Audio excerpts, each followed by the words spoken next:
అక్కడ ప్రధానంగా చూసుకుంటే పొంగులేటి డాక్టర్ తెల్లం వెంకట్రావు షాక్ ఇవ్వనున్నారంటే ఖచ్చితంగా పొంగులేటికి ఇచ్చే పరిస్థితి అయితే కనిపిస్తున్నటువంటి వార్తలు వస్తున్నాయి.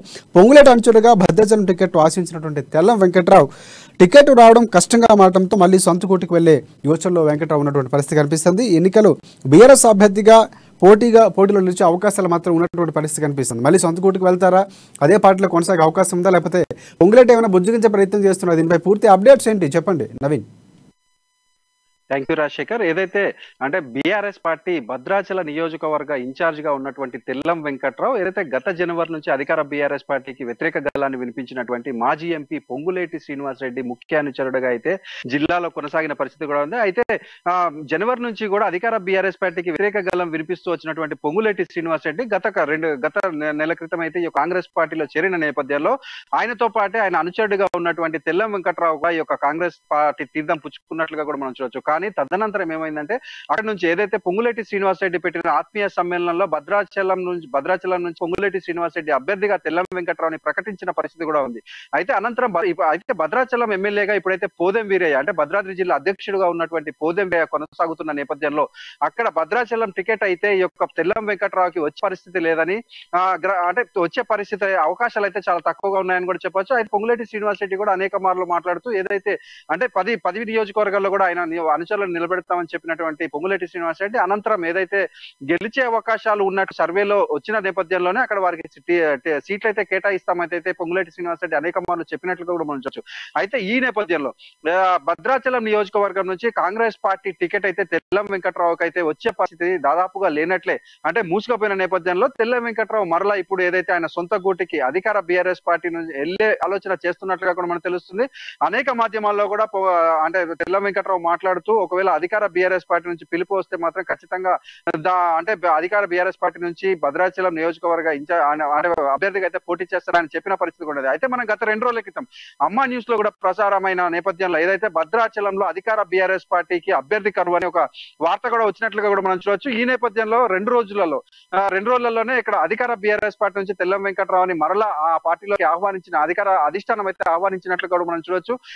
ఈ నేపథ్యంలో తెల్లం వెంకట్రావు అయితే అధికార బీఆర్ఎస్ పార్టీకి వెళ్తారా, లేదు అనుకుంటే ఈ యొక్క కాంగ్రెస్ పార్టీలోనే ఉంటారా అనే ప్రశ్నలు అయితే భద్రాచల నియోజకవర్గ ప్రజల్లో అయితే లేవనెత్తుతున్నట్లుగా కూడా మనం చూడొచ్చు. అయితే తెల్లం వెంకట్రావు మాట్లాడుతూ ఏదైతే కాంగ్రెస్ పార్టీ టికెట్ అంటే ఏదైతే పొంగులేటి శ్రీనివాసరెడ్డి నడిచిన నేపథ్యంలో ఆయనకి టికెట్ వస్తుందని ఆశించినట్లు, కానీ టికెట్ రాని పక్షంలో అధికార బీఆర్ఎస్ పార్టీ నుంచి పిలుపు వస్తే మాత్రం ఖచ్చితంగా అధికార బీఆర్ఎస్ పార్టీ నుంచి పోటీ చేస్తానని ఆయన చెప్తున్న పరిస్థితి కూడా ఉంది. మొత్తంగా మనం చూసుకుంటే పొంగులేటి శ్రీనివాసరెడ్డి అనుచరుల్లో అంటే ముఖ్యమైన వ్యక్తిగా అనుచరులు ఒకరైనటువంటి డాక్టర్ తెల్లం వెంకట్రావు అయితే ఇప్పుడు మరలా అధికార బీఆర్ఎస్ పార్టీ వైపు చూస్తున్నారని అయితే అక్కడ అంటే వారి అనుచరులు కావచ్చు లేదంటే నియోజకవర్గ ప్రజలు అయితే చెప్తున్న పరిస్థితి కూడా ఉంది. వీటన్నిటిపై స్పష్టత రావాలంటే మరికొద్ది రోజులు అయితే వేచి చూడక తప్పదు. కానీ తెల్లం వెంకట్రావు మరలా ఏదైతే 2018 ఎన్నికల్లో అధికార బీఆర్ఎస్ పార్టీ నుంచి పోటీ చేసినటువంటి తెల్లం వెంకట్రావు ఆయన రైట్ నవీన్, ఒకటి అంటే ఇక్కడ మొత్తం వ్యవహారం చూసుకుంటే ఒక నిజంగా ఎందుకంటే పొంగులేటికి అత్యంత అనుచరులుగా ఉన్నటువంటి తెల్లం వెంకట్రావు కనుక బీఆర్ఎస్ పార్టీలో చేరి టికెట్లో పోటీ చేస్తే కనుక ఖచ్చితంగా పొంగులేటికి ఖచ్చితంగా నష్టం చేకూర్చే అవకాశం ఉంటుంది. ఎందుకంటే ఆయన సవాల్ ఇస్తున్నటువంటి నేపథ్యం బీఆర్ఎస్ పై పోరుకు సిద్ధమైన నేపథ్యంలో సమాయత్తం చేసుకున్నటువంటి పరిస్థితి. ఈ నేపథ్యంలో ఖచ్చితంగా గట్టి దెబ్బ అని చెప్పుకోవచ్చు. అయితే ఇక్కడ ప్రధానంగా ఇది బీఆర్ఎస్ పార్టీ ఆడుతున్నటువంటి ఒక గేమ్ మాస్టర్ ప్లాన్ అనుకోవచ్చు. అంటే పొంగులేటిని బలహీనపరచాలన్నటువంటి కోణంలోనే తన్ని అక్కడి నుంచి అభ్యర్థి కరువని క్రియేట్ చేసుకుని లాగే ప్రయత్నం చేస్తున్నారు అనుకోవచ్చు మనం. ఖచ్చితంగా రాజశేఖర్, అంటే సీఎం కేసీఆర్ ప్రతి ఒక్క చర్య కూడా ఎవరికి అంటే అర్థం కాదు. ముఖ్యంగా ఇప్పుడు రాజకీయాలలో ఇప్పుడు ఆయన ఏదైతే రాజకీయాలు ఎన్నికలు మరో 3 నెలల్లో ఉన్న నేపథ్యంలో ఆయన ఆడుతున్నారు అంటే ఆయన యాక్షన్ ప్లాన్ అని కూడా చెప్పుకోవచ్చు. ముఖ్యంగా మనం చూసుకుంటే ఏదైతే గత 7 నెలల నుంచి కూడా ఏదైతే తెల్లం వెంకట్రావు మన పొంగులేటి శ్రీనివాస రెడ్డి వెంట నడుస్తూ ఆయన అధికార బీఆర్ఎస్ పార్టీని వీడి కూడా 7 నెలలు గడుస్తున్నా అక్కడి నుంచి ఏ ఒక్క అభ్యర్థిని కూడా ఎమ్మెల్యే అభ్యర్థిగా ప్రకటించకపోవడం, అదే విధంగా పినపాక శాసనసభ్యులు ప్రభుత్వ విప్ రేగా కాంతారావు గారు కూడా అయితే ఇప్పుడు మనం చూసుకుంటే ఇది భద్రాచల నియోజకవర్గం నుంచి ఒక అభ్యర్థిని వెతకాలని అనేక మార్లు చూసినా కూడా అక్కడ నుంచి అభ్యర్థి దొరకపోవడం, అదే ఇప్పుడు చూసుకుంటే ఏదైతే తెల్లం వెంకట్రావు మరలా అధికార బీఆర్ఎస్ పార్టీలోకి వస్తారని ప్రచారం సాగుతుండడం, ఇదంతా కూడా ఒక మాస్టర్ ప్లాన్ కూడా అయ్యి ఉండొచ్చని కూడా అక్కడ ఉన్నటువంటి నియోజకవర్గ ప్రజలైతే చెప్తున్నట్లుగా కూడా చూడవచ్చు. అదే విధంగా ఏదైతే పొంగులేటి శ్రీనివాసరెడ్డి చూసుకుంటే 10 నియోజకవర్గాల్లో కూడా ఆయన అభ్యర్థులు నించుంటారని మొదటి మొదట్లో ఆయన అధికార బీఆర్ఎస్ పార్టీని వీడినప్పుడు మాత్రం చెప్పిన అంటే ఈ యొక్క మాటలను కూడా చెప్పొచ్చు. ఎందుకంటే మొదట్లో ఆయన అధికార పార్టీని వీడినప్పుడు ఆయన సొంతంగా పార్టీ పెడతారా లేకపోతే బీజేపీ తోటి కలిసి నడుస్తారని, లేదంటే వైఎస్ఆర్ టీపీ తోటి కలిసి నడుస్తారని అనేక ఏదైతే ప్రచారాలు కొనసాగిన నేపథ్యంలో 10 నియోజకవర్గాల్లో కూడా ఆయన అభ్యర్థులకు అయితే ఇవ్వాలని ఆయన అభ్యర్థుల్ని ప్రకటించుకుంటూ వెళ్ళారు. కానీ తదనంతరం జరిగినటువంటి రాజకీయ పరిస్థితులు కావచ్చు, లేదంటే వారి అభిమానులు కోరుకున్న దాని ప్రకారం ఆయన కాంగ్రెస్ పార్టీలో చేరారు. అయితే కాంగ్రెస్ పార్టీలో ఇప్పటికే అనేక నియోజకవర్గాలలో కూడా ఏదైతే సీనియర్ నాయకులు ఉండడం, అదే విధంగా ఇప్పుడు వారందరూ కూడా ఇప్పుడు ముఖ్య భూమిక పోషించి ఉండటం తోటి అంటే కొన్ని స్థానాలలో అయితే ఈ అనుచరులకు సీట్లు లభించలేదు. కానీ ఏదైతే అవి ఇప్పటికీ కూడా పొంగులేటి శ్రీనివాస్ రెడ్డి చెప్పేది అంటే కాంగ్రెస్ పార్టీలోకి వచ్చినాక చెప్పింది అయితే మాత్రం ఎవరైతే సర్వేలలో ఇప్పుడు సర్వే ఒకవేళ వారికి పాజిటివ్ గా వస్తే వారికి సీట్ వస్తుందని అయితే ఆయన చెప్తున్న పరిస్థితి ఉంది. కానీ ఆయన అనుచరులుగా ఉన్నటువంటి కొంతమంది సీట్ రాలేదని భావించి వారు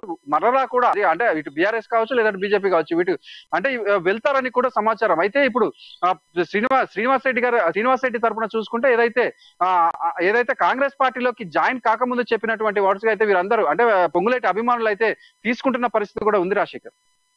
రైట్. ఒకటి నవీన్, ఒకవేళ కనుక అంటే ఇప్పుడున్నటువంటి స్ట్రాటజీ ప్రకారం ఆయన బీఆర్ఎస్ పార్టీకి వెళ్ళిపోయి పోటీ చేస్తే కనుక ఎవరిని అభ్యర్థిగా నిలబెట్టే అవకాశం కనిపిస్తుంది? అంటే ప్రధానంగా ఆ నియోజకవర్గానికి సంబంధించినటువంటి టికెట్ ఆశిస్తున్నటువంటి కాంగ్రెస్ పార్టీ నేతలు ఎవరు, పోటీ ఎలా ఉండబోతుంది? అంటే కాంగ్రెస్ పార్టీకి సంబంధించి పొంగులేటి ఇప్పటికే వ్యూహరచన చేస్తున్నటువంటి పరిస్థితి, అనుచరగారం వెళ్ళిపోవడం ఒక బలహీన అయినప్పటికీ కూడా ఆయన ఎలా సమాయత్తం అయ్యే అవకాశం కనిపిస్తూ ఉంది?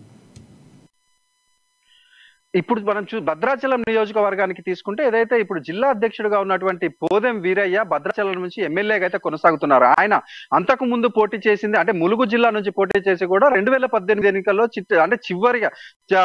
చివరి క్షణాలలో కూడా మనకి అక్కడ భద్రాచలం నుంచి నామినేషన్ వేసి మెజార్టీ తోటి అయితే గెలుపొందిన పరిస్థితి కూడా ఉంది. అంటే ఇప్పుడు అది భద్రాచలం చూసుకుంటే కాంగ్రెస్ పార్టీకి కంచుకోట అని కూడా ఇప్పుడు మారిందని కూడా చెప్పి నేపథ్యంలో అంటే ఇప్పుడు తెల్లం వెంకట్రావు అధికార బీఆర్ఎస్ పార్టీ నుంచి 2018లో కూడా పోటీ చేశారు. ఇదే పోదెం వీరయ్య తెల్లం వెంకట్రావు ఇద్దరి మధ్య ఫైట్ కూడా నడిచిందని కూడా చూడొచ్చు. కానీ ఇప్పుడు ఈసారి కూడా అక్కడ భద్రాచలం నియోజకవర్గ ముఖ చిత్రం చూసుకుంటే మనం ఏదైతే భద్రాచలంలో అయితే కాంగ్రెస్ పార్టీకి పట్టు సాధించారని కూడా చెప్పొచ్చు. ఇప్పుడు పోదెం వీరయ్య అక్కడ ఏదైతే ఇటు గిరిజనులు కావచ్చు ఆదివాసీల గురించి అనేక మార్లు కూడా అనేక విషయాలలో కూడా ఆయన పోరాటం చేసిన నేపథ్యంలో ఇప్పుడు అక్కడ తెల్లం వెంకట్రావు అధికార బీఆర్ఎస్ నుంచి పోటీ చేసినా కూడా అక్కడైతే వచ్చే ఎన్నికలలో పోదెం వీరయ్య గెలుపు అవకాశాలు 99% పైగా ఉన్నాయని కూడా తెలుస్తుంది. ఈ నేపథ్యంలో ఈయన అధికార బీఆర్ఎస్ పార్టీ నుంచి పోటీ చేసినా అంత ఉపయోగం ఉండదని అయితే ఇటు కాంగ్రెస్ వర్గాలు కావచ్చు, అదే విధంగా పొంగులేటి అనుచరులు అయితే చెప్తున్న పరిస్థితి కూడా ఉంది రాజశేఖర్.